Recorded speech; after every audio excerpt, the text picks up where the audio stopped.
stiff me on overtime. Cue the long, expensive revenge. This happened in the early 2000s when I joined a startup. We agreed on a salary and no paid overtime and an evaluation in 3 months and then annually. Standard stuff mostly. It was a very mediocre salary for the work, but I really liked work itself, which was extremely interesting and challenging. For me, even if the finances were so, I felt I'd learn a lot of skills which would be useful in the future.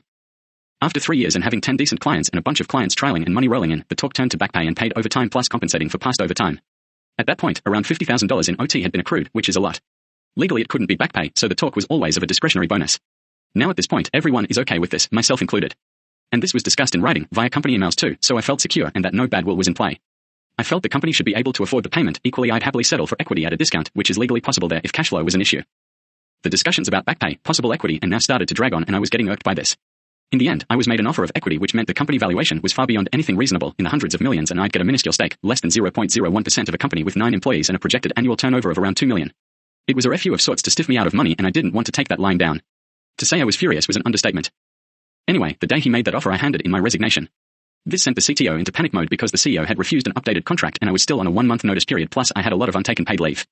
Basically it meant I was walking out right then and there. So off I went that very same day, to the shock and surprise of everyone, I guess. The next day I sent an official, registered, letter requesting my overtime, back pay and received a negative response, which I followed up with another, detailed, demand. This was also rejected because the bonus was discretionary and there is no overtime. However, I'd been seeking legal advice and I understood that they don't have a leg to stand on if I am willing to pay for an attorney. As the liability in such matters is firmly and 100% on the employer, I was willing. You need to understand that going to a lawyer was very rare in those parts back then, so companies didn't generally expect this outcome. Things have since changed. When going through the applicable laws with the attorney, I noticed there is a limitation of 7 years. So while my attorney was laying out what to do in order to get me my money in a little as a few weeks, I just asked him what if we wait until it's 6 years and 11 months after the transgression and then file, demanding interest. I wanted this because the law stated that back pay is due at a 9% April above the base rate, 3.25% at that time, accrued daily, for every day past the due date. We're looking at tilde 12-12.5% compound daily April. The risk is that the company folds in that time, but I decided to take that risk.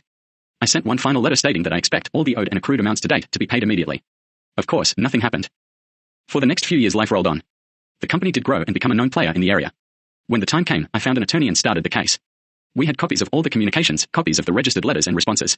The back pay demanded now, including interest, was $112,000. What I didn't know was that in addition to this that there are fixed penalties for each instruction to perform uncompensated overtime.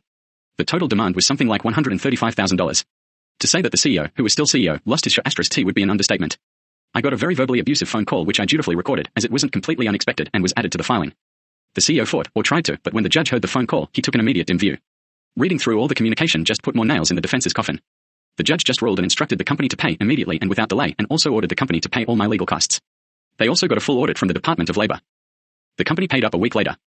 To add insult to injury, the evening of the court's decision, the CEO apparently got very drunk and crashed his car into another vehicle while drunk. He got a DUI conviction and lost his driving license for half a year, and his insurance refused to pay out for the damages to his vehicle, brand new Mercedes S-Class, as he was drunk. All in all, a glorious day.